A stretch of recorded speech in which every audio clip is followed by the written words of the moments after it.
నమస్తే, welcome to right site. నేను రాజేశ్వరి. 2022-2023 సంవత్సరానికి సంబంధించి బడ్జెట్ను కేంద్ర ఆర్థిక మంత్రి నిర్మలా సీతారామన్ పార్లమెంట్లో ప్రవేశపెట్టారు. ఈ బడ్జెట్లో మొత్తంగా 39,45,000 కోట్ల రూపాయలను బడ్జెట్లో కేటాయించారు. ఇందులో అన్ని రంగాలకు కూడా అభివృద్ధి సాధించే దిశగా ఉండాలి అనే ఒక ఉద్దేశంతోనే బడ్జెట్ను రూపొందించినట్లుగా ఆర్థిక మంత్రి నిర్మలా సీతారామన్ స్పష్టం చేశారు.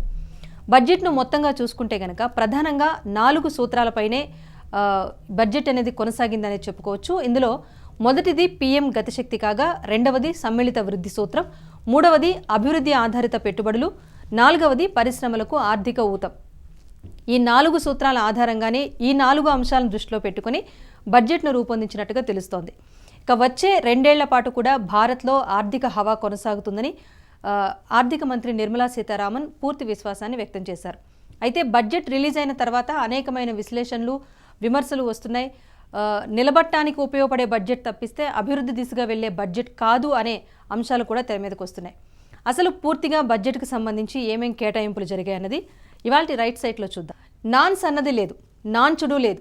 మోదీ 2.0లో ఆచరణాత్మకమైన బడ్జెట్ను ప్రవేశపెట్టారు. డిజిటల్ దిశగా భారత్ అడుగులు వేస్తోంది. 4 అంశాలను దృష్టిలో పెట్టుకుని బడ్జెట్ను రూపొందించారు. ఈ 4 అంశాలు ఏంటంటే, ఒకటి పీఎం గతిశక్తి కాగా, రెండవది సమ్మిళిత వృద్ధి, మూడవది అభివృద్ధి ఆధారిత పెట్టుబడులు, నాలుగవది పరిశ్రమలకు ఆర్థిక ఊతం. పీఎం గతిశక్తిలో కూడా 7 ప్రధానమైన అంశాలను చేర్చారు. వచ్చే 5 ఏళ్లలో 60 లక్షల ఉద్యోగాలు కల్పిస్తామని ప్రకటించారు. పేద మధ్యతరగతి సాధికారత కోసం కృషి జరుగుతుందని కూడా స్పష్టం చేశారు. ఇక ప్రభుత్వ రంగ సంస్థలన్నింటినీ కూడా వీలైనంత వేగంగా ప్రైవేటీకరణ చేసే దిశగా కూడా అడుగులు పడతాయని కూడా స్పష్టం చేశారు. ఇక నగదు బదిలీ విషయానికి వస్తే డీబీటీ ద్వారా నేరుగా నగదు బదిలీ ఉంటుందని తెలిపారు. ఇక సగటు వేతన జీవి ఎదురు చూసిన ఇన్కమ్ ట్యాక్స్కి సంబంధించి, స్లాబ్స్కి సంబంధించి ఎలాంటి మార్పు లేదు. మొత్తంగా బడ్జెట్ వ్యయం 39.5 లక్షల కోట్లు. కేవలం గత బడ్జెట్తో పోల్చుకుంటే 4.8% ఇప్పటి బడ్జెట్ అధికం. ఇక 5 ఏళ్లలో 60 లక్షల మేక్ ఇన్ ఇండియా ఉద్యోగాల కల్పన జరుగుతుందని కూడా ఆర్థిక మంత్రి స్పష్టం చేశారు. పార్లమెంట్లో నిర్మలా సీతారామన్ 4వసారి బడ్జెట్ను ప్రవేశపెట్టారు. ఈ బడ్జెట్లో ఎక్కువ కేటాయింపులు యాజ్ యూజువల్గానే రక్షణ రంగానికి సంబంధించి ఉన్నాయి. 5 లక్షల కోట్ల పైచిలకు బడ్జెట్ కేటాయింపు అనేది రక్షణ రంగానికి సంబంధించి జరిగింది. ఇక మిగతా డీటెయిల్స్ కూడా చూసుకుంటే, ఆహారం, పౌర సరఫరాల కోసం 2,17,684 కోట్లు కేటాయించారు. రైల్వే శాఖ కోసం 1,40,367 కోట్ల కేటాయింపు జరిగింది. గ్రామీణాభివృద్ధి శాఖ కోసం 1,38,203 కోట్ల రూపాయలను కేటాయించారు. ఇక వ్యవసాయ శాఖ కోసం 1,32,513 కోట్ల రూపాయలను కేటాయించారు. సమాచార శాఖకు 1,05,406 కోట్లు కేటాయించారు. ఇక ఆరోగ్యానికి సంబంధించి 86,606 కోట్లను కేటాయించారు. నరేగా కోసం 73,000 కోట్ల కేటాయింపు జరిగింది. హోంశాఖ కోసం 1,85,776 కోట్ల రూపాయలు కేటాయించారు. ముఖ్యమైన రక్షణ శాఖకు సంబంధించి 5,25,166 కోట్ల రూపాయలు కేటాయించారు. ఇక నేషనల్ హైవేస్కు సంబంధించి రహదారుల కోసం 1,99,107 కోట్ల రూపాయలు కేటాయించారు. ఇలా అన్ని శాఖలకు సంబంధించి పూర్తి తరహా కేటాయింపు అయితే జరిగింది. PM Gati Shakti is a transformative approach for economic growth and sustainable development. The approach is driven by 7 engines, namely roads, railways, airports, ports, mass transport, waterways, and logistics infrastructure. All 7 engines will pull forward the economy in unison. These engines are supported by the complementary roles of energy transmission, IT communication, bulk water and sewerage, and social infrastructure. Finally, the approach is powered by clean energy and Sabka Prayas, the efforts of the central government, the state governments, and the private sector together, leading to a huge job and entrepreneurial opportunities for all, especially the youth. PM Gati Shakti Master Plan, National Master Plan. The scope of PM Gati Shakti National Master Plan will encompass the 7 engines for economic transformation, seamless multimodal connectivity, and logistics efficiency. It will also include the infrastructure development by the state governments as per Gati Shakti Master Plan. The focus will be on planning, financing, including through innovative ways, use of technology and speedier implementation. The projects pertaining to these 7 engines in the national infrastructure pipeline will be aligned with PM Gati Shakti framework. The touchstone of the master plan will be world-class modern infrastructure and logistics synergy among different modes of movement, both of people and goods, and location of projects. 2022-23 ఆదాయ వనరులు 22.84 లక్షల కోట్లు, 17 లక్షల కోట్ల రూపాయల లోటు బడ్జెట్తోనే ఈ budget ఆరంభమైంది. ఇక ఆర్బీఐ ద్వారా కూడా ఇక నుంచి డిజిటల్ కరెన్సీ ఆగమనం అనేది ఉండబోతోంది. డిజిటలైజేషన్కు పెద్దపీట వేస్తూ కూడా ఈ బడ్జెట్లో కేటాయింపులు జరిగాయి. డిజిటల్ కరెన్సీల ద్వారానే ఆదాయం లభించినట్టుగా తెలుస్తోంది. ఇక డిజిటల్ ఆస్తుల బదిలీపైన కూడా 30% ట్యాక్స్ విధించబోతున్నారు. డిజిటల్ కరెన్సీల ఆదాయంపై కూడా పన్ను మినహాయింపులకు అవకాశం లేదు. ఇక క్రిప్టో కరెన్సీని మొదట్లో ఆర్బీఐ వ్యతిరేకించింది, కేంద్ర ప్రభుత్వం వ్యతిరేకించినప్పటికీ కూడా ఈ క్రిప్టో కరెన్సీకి కూడా ఇప్పుడు గ్రీన్ సిగ్నల్ ఇచ్చినట్టుగా తెలుస్తోంది. క్రిప్టో కరెన్సీల లావాదేవీలపైన 30% పన్ను విధించేందుకు కూడా సిద్ధమవుతున్నట్టుగా తెలుస్తోంది. ఇక ఇన్కమ్ ట్యాక్స్ రిటర్న్లకు సంబంధించి దాఖలు చేసే విషయంలో వెసులుబాటునైతే ఇచ్చింది. ట్యాక్స్ రిటర్న్స్ను అప్డేట్ చేసేందుకు 2 ఏళ్ల పాటు సమయం ఇచ్చింది. ఇక రిటర్న్స్ లోపాల సవరణకు ట్యాక్స్ పేయర్స్కు ఈ అవకాశం ఇవ్వడం కొంత ఊరటనిచ్చే అంశంగానే చెప్పుకోవచ్చు. ఇక నుంచి ఈజీగా ఇన్కమ్ ట్యాక్స్ రిటర్న్స్ అనేవి మనం దాఖలు చేసుకోవచ్చు. 2 ఏళ్ల వరకు కూడా వ్యక్తిగత ఐటీ రిటర్న్స్ కూడా దాఖలు చేసేందుకు ఈ బడ్జెట్లో అవకాశం కల్పించారు. కేంద్ర ప్రభుత్వ ఉద్యోగులతో సమానంగా రాష్ట్ర ప్రభుత్వ ఉద్యోగులకు కూడా ఎన్పీఎస్ డిడక్షన్ అనేది కల్పించారు. ఇక రాష్ట్ర ప్రభుత్వ ఉద్యోగులకు ఎన్పీఎస్ డిడక్షన్ 10 నుంచి 14% పెంచారు.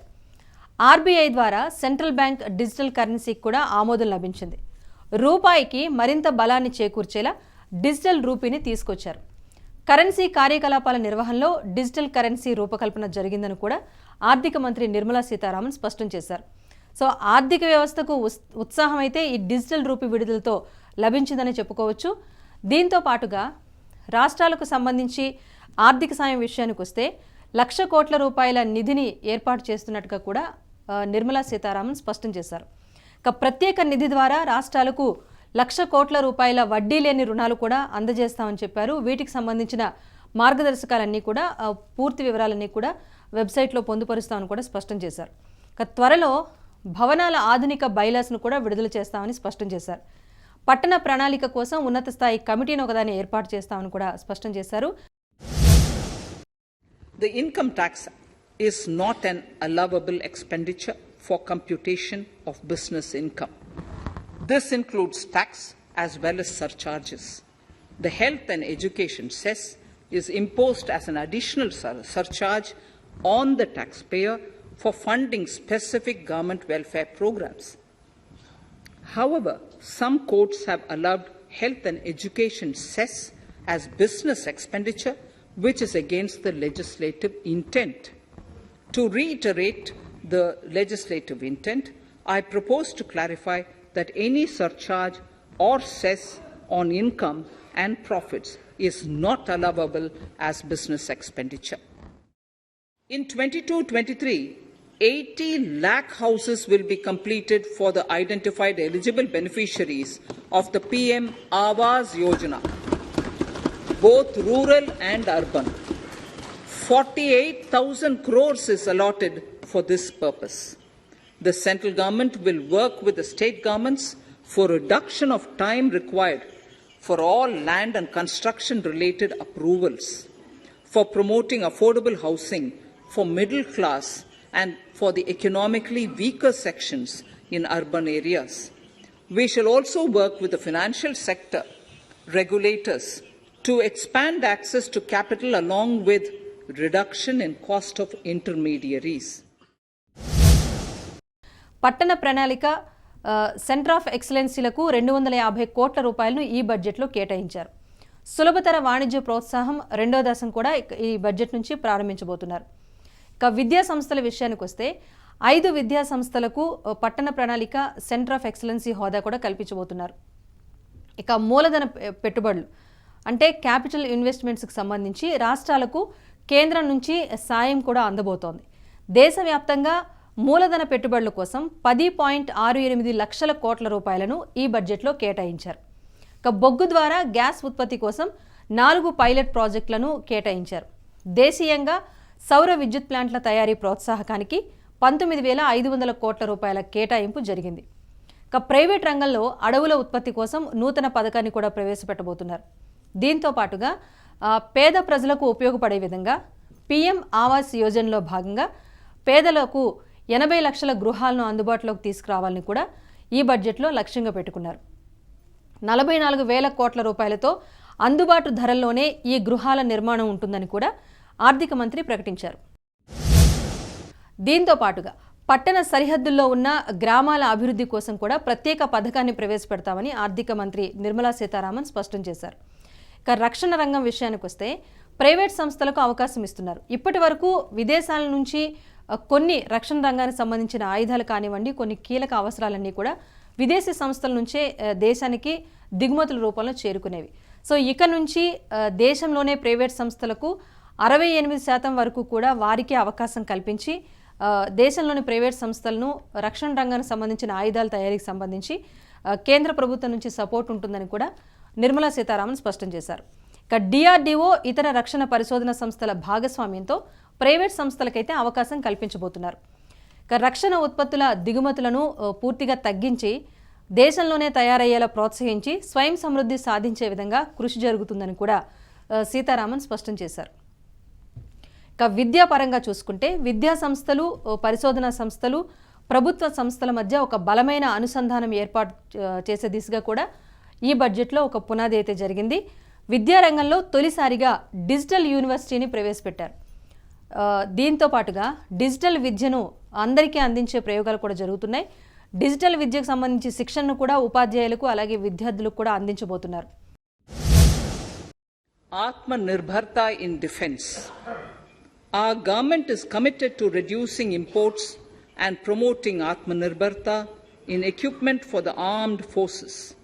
68% of the capital procurement budget will be earmarked for domestic industry in 22-23, up from 58% in 21-22. Defence R&D will be opened up for industry, startups and academia, with 25% of defence R&D budget earmarked.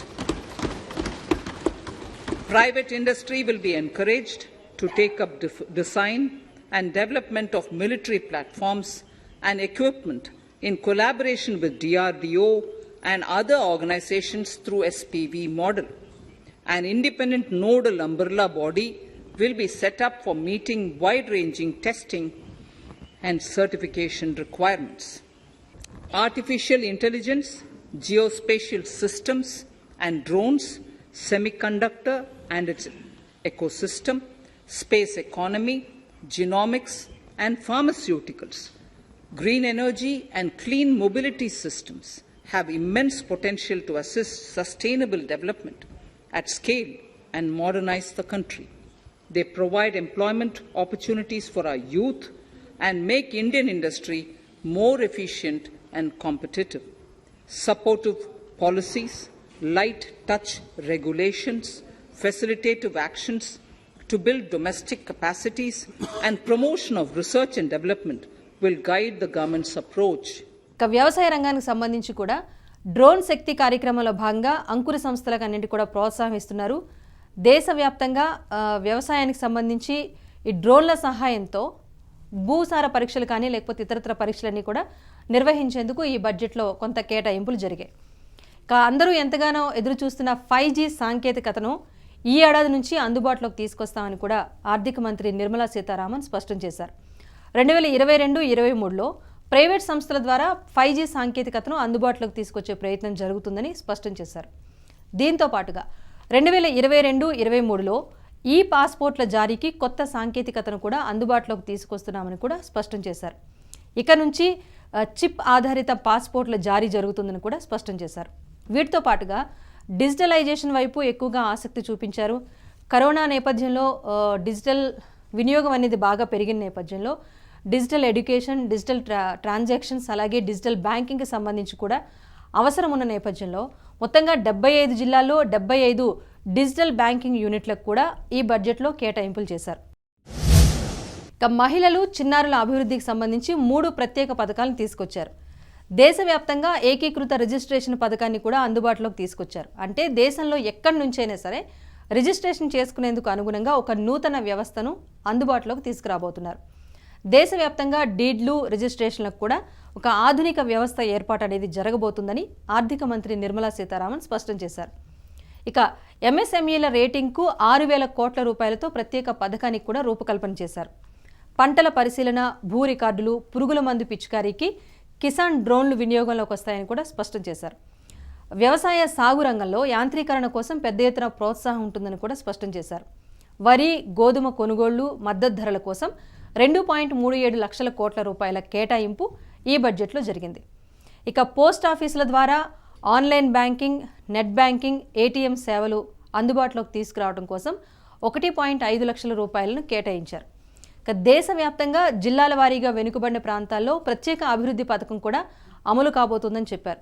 మరీ ముఖ్యంగా మహిళలు, శిశువుల సంక్షేమం కోసం machine శక్తి అందుబాటులో తీసుకొచ్చారు. ఇక గడిచిన 2 ఏళ్లలో నల్సే జల్ అనే పథకం క్రింద 5.7 కోట్ల కుటుంబాలకు తాగునీటిని అందుబాటులోకి తీసుకొచ్చారు. దీంతో పాటుగా మినిమం, మ్యాక్సిమం గవర్నమెంట్ లక్ష్యంలో భాగంగా కాలం చెల్లిపోయిన చట్టాలు ఏవైతే ఉన్నాయో వాటన్నింటినీ కూడా ఈ బడ్జెట్లో రద్దు చేశారు. Recognizing the importance of Nari Shakti as the harbinger of our bright future and for women-led development, during the Amrit Kaal, our government has comprehensively revamped the schemes of the Ministry of Women and Child Development. Accordingly, 3 schemes, namely Mission Shakti, Mission Vatsalya, Saksham Anganwadi and Poshan 2.0 were launched recently to provide integrated benefits to women and children. Saksham Anganwadis are a new generation Anganwadis that have better infrastructure and audio-visual aids, powered by clean energy and providing improved environment for early childhood development. 2 lakh Anganwadis will be upgraded under this scheme. ఇక మరీ ముఖ్యంగా digital చెల్లింపులు, digital బ్యాంకింగ్కు ఈ ఏడాది కూడా మరింత ప్రోత్సాహం ఉంటుందని స్పష్టం చేశారు. అటు వ్యవసాయ వర్సిటీల్లో సిలబస్లో కూడా మార్పులు చేశారు. జీరో బడ్జెట్ ఫార్మింగ్, సేంద్రియ సాగుకు ప్రోత్సాహకాలు కూడా అందించారు. మొత్తంగా పీఎం గతిశక్తిలో భాగంగా 2022-23లో ఎక్స్ప్రెస్ వేల నిర్మాణం ఉంటుంది. దీనికోసం 20,000 కోట్ల రూపాయలను 20,000 కిలోమీటర్ల ఎక్స్ప్రెస్ వేల నిర్మాణం కోసం కేటాయించారు. వీటితో పాటుగా మానసిక సమస్యలు ఎదుర్కొంటున్న వారందరికీ చికిత్స అందించేందుకోసం ఆన్లైన్ టెలిమెడిసిన్ విధానానికి కూడా రూపకల్పన జరగబోతోందని ఆర్థిక మంత్రి నిర్మలా సీతారామన్ స్పష్టం చేశారు. ఇక బెంగళూరు IIITకి సాంకేతిక సాయం కూడా అందిస్తుంది. ఈ అంశానికి సంబంధించి కూడా స్పష్టం చేశారు. ఇక ప్రధానమంత్రి ఈ విద్యలో భాగంగా ఒక్కొక్క తరగతికి ఒక్కో ఛానల్, ఇప్పటి వరకు 1 నుంచి 12వ తరగతి వరకు మాత్రమే ప్రత్యేక ఛానళ్లు ప్రారంభించారు. వీటి సంఖ్య 200 వరకు కూడా పెంచే అవకాశం ఉన్నట్టుగా తెలుస్తోంది. ఇక ఈ బడ్జెట్లో మరొక ముఖ్యమైన అంశం క్రెడిట్ గ్యారంటీ పథకం. చిన్న, మధ్య తరహా పరిశ్రమల కోసం ప్రత్యేక క్రెడిట్ గ్యారంటీ పథకాన్ని తీసుకొచ్చారు. ఈ క్రెడిట్ గ్యారంటీ పథకానికి 2 లక్షల కోట్ల రూపాయల ఆర్థిక నిధులను ఈ బడ్జెట్లో కేటాయించారు. వీటితో పాటుగా నదుల అనుసంధానానికి సంబంధించి 5 DPRలు సిద్ధం చేశారు. దీంతో పాటుగా ఈ 5 నదుల అనుసంధానంతో కూడా కొంత లోకల్గా ఉన్న వనరులను వినియోగించుకునే ప్రయత్నం కూడా ఇందులో భాగంగా జరుగుతుందని ఆర్థిక మంత్రి స్పష్టం చేశారు. దీంతో పాటుగా ఐఐటీలకు సంబంధించి ప్రతి రాష్ట్రంలో కూడా కొన్ని ప్రత్యేక ఐఐటీల్లో నైపుణ్య అభివృద్ధి కేంద్రాలను ఏర్పాటు చేస్తామని చెప్పారు. పరిశ్రమలకు అవసరమైన నైపుణ్య అభివృద్ధి కోసం అదనపు నిధులు, ప్రత్యేక వ్యవస్థలు కేటాయిస్తామని చెప్పారు. ఉద్యోగులు, కార్మికుల్లో కూడా నైపుణ్యాన్ని పెంచుకునే దిశగా నైపుణ్య అభివృద్ధి కోసం ఆన్లైన్లో నేర్చుకునే అవకాశాలు కూడా అందుబాటులోకి తీసుకొస్తామని ఆర్థిక మంత్రి స్పష్టం చేశారు. ఇక వంట నూనెల కోసం దిగుమతులపైన ఆధారపడకుండా దేశీయంగానే ఉత్పత్తి చేసుకోవాలని ఒక ఆలోచన అయితే తీసుకొచ్చారు. దీనికి సంబంధించి ప్రభుత్వ, ప్రైవేట్ భాగస్వామ్యంతో ఆహార శుద్ధి పరిశ్రమలకు కూడా ప్రోత్సాహం ఉంటుందని స్పష్టం చేశారు. Telecommunications in general and 5G technology in particular can enable growth and offer job opportunities. Required spectrum auctions will be conducted in 2022 to facilitate rollout of 5G's mobile services within 2022-23 by private telecom providers. A scheme for design-led manufacturing will be launched to build a strong ecosystem for 5G as part of the production-linked incentive scheme. To enable affordable broadband and mobile service proliferation in rural and remote areas, 5% of annual collections under the Universal Service Obligation Fund will be allocated. This will promote R&D and commercialization of technologies and solutions. Our vision is that all villages and their residents should have the same access to e-services, communication facilities, and digital resources as urban areas and their residents. ఇక ఎంఎస్ఎంఈలకు సంబంధించి marketing సహకారం ఉంటుంది. దీనికోసం నూతన portal ఒకటి release చేయబోతున్నారు. ఎంఎస్ఎంఈల ఉత్పత్తుల అమ్మకాల కోసం కూడా ఒక ప్రత్యేక ప్లాట్ఫామ్ అయితే క్రియేట్ చేయబోతున్నారు. వ్యవసాయ ఉత్పత్తుల విలువల పెంపు కోసం స్టార్టప్లకు కూడా ఆర్థిక సాయాన్ని అందించబోతున్నారు. రైతులకు అద్దె ప్రాతిపదికన వ్యవసాయ పనిముట్లు అందించేందుకు కూడా నిర్ణయం అయితే తీసుకున్నారు. దీంతో పాటుగా పర్వతమాల ప్రాజెక్టులో భాగంగా 8 రోప్వేల అభివృద్ధి కోసం కూడా ఈ బడ్జెట్లో కేటాయింపులు జరిగాయి. ఒక్కో రోప్వేకు సంబంధించి 60 కిలోమీటర్ల దూరంతో నిర్మాణం అయితే చేపట్టబోతున్నారు. పర్వతమాల ప్రాజెక్టు కింద పర్యావరణ హితమైన అభివృద్ధి జరుగుతుందని నిర్మలా సీతారామన్ స్పష్టం చేశారు. అంటే కొండ ప్రాంతాల్లో ఏవైతే ఉన్నాయో అలాంటి ప్రాంతాల్లో పర్యాటక అభివృద్ధికి తగినంత అవకాశాలు లేవు గనక అక్కడ అవకాశాలు సృష్టించి కొంతలో కొంత ఉద్యోగ అవకాశాలు కల్పించాలనే యోచన కూడా ఈ అంశంలో కనిపిస్తోంది. డీబీటీ ద్వారా పేదలకు నేరుగా ఆర్థిక సాయాన్ని కూడా లభిస్తుందని స్పష్టం చేశారు. ఇక ఎల్ఐసి పబ్లిక్ ఇష్యూ కూడా త్వరలో ఉంటుంది. గృహ వసతులు తాగునీటి కల్పనలో కూడా దేశంలో వేగంగా ముందుకు వెళ్లాలనే ఉద్దేశంతోనే బడ్జెట్లో కొత్త రూపకల్పన చేసినట్టుగా కూడా నిర్మలా సీతారామన్ స్పష్టం చేశారు. ఉత్పత్తి ఆధార ప్రోత్సాహకాలు 14 రంగాల్లో ఉంటే మంచి అభివృద్ధి దిశగా ముందుకు వెళ్లొచ్చనే ఒక అభిప్రాయాన్ని వ్యక్తం చేశారు. నీలాంచల్ నిస్పాత్ నిగమ్ లిమిటెడ్ను ప్రైవేట్ పరం చేస్తామని కూడా స్పష్టం చేశారు. పారదర్శకమైన సమీకృత అభివృద్ధికి ఈ బడ్జెట్ నాంది పలుకుతుందనే ఆశాభావాన్ని వ్యక్తం చేశారు. అందరి ప్రయోజనాలను కాపాడటమే లక్ష్యంగా ఈ బడ్జెట్ రూపకల్పన జరిగినట్టుగా తెలుస్తోంది. వచ్చే 25 ఏళ్ల అమృత కాలానికి ఈ బడ్జెట్ పునాది లాంటిదని కూడా ఆర్థిక మంత్రి పేర్కొన్నారు. ఇంకా వ్యాక్సినేషన్ కోసం గత ఏడాది కేటాయింపులు జరిగాయి. సో కోవిడ్ కట్టడిలో భాగంగా వ్యాక్సినేషన్ కార్యక్రమం కూడా అత్యద్భుతంగా కొనసాగింది. 160 కోట్ల పైచిలకు వ్యాక్సిన్ పంపిణీ కూడా ఇప్పటివరకు చేపట్టడం జరిగింది. ప్రజల ప్రాణాలను కాపాడటంలో టీకా చాలా కీలక పాత్ర పోషించింది అని మాత్రం అందరూ ఒప్పుకోవాల్సిన వాస్తవం. సో ఈ వ్యాక్సినేషన్ కూడా ఇలాగే కొనసాగుతుంది. దానికి సంబంధించి కూడా కొంత కేటాయింపు అనేది జరిగింది.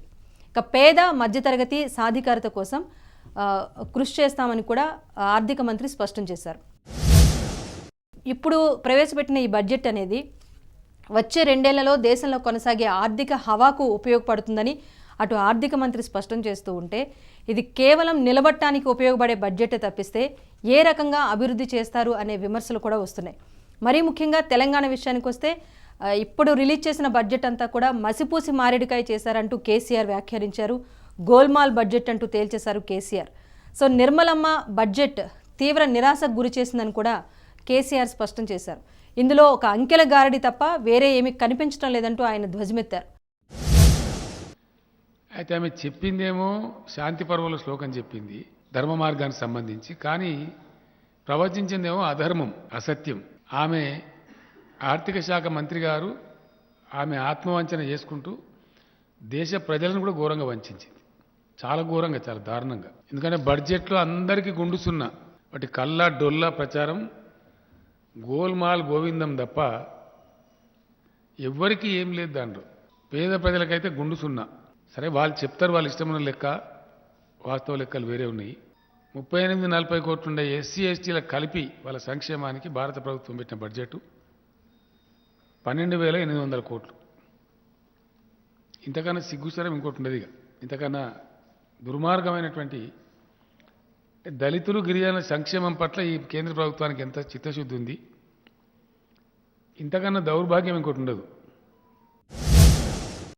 దేశ ప్రధాని మోదీ మాత్రం ఇది ఒక పేదల బడ్జెట్గా అభివర్ణించారు. అన్ని రంగాల్లో కూడా సాంకేతికత అవసరం పెరుగుతున్న ఈ నేపథ్యంలో సాంకేతికతకు పెద్దపీట వేశారు. దీంతో పాటు వ్యవసాయ రంగానికి డ్రోన్లతో ఉత్తేజం నింపారని కూడా ఆయన స్పష్టం చేశారు. డిజిటల్ కరెన్సీతో పూర్తి తరహా పారదర్శకత అనేది వస్తుంది, ఇది తప్పకుండా ఆర్థిక రంగానికి చేయూతనిస్తుందనే అభిప్రాయాన్ని ప్రధాని వ్యక్తం చేశారు.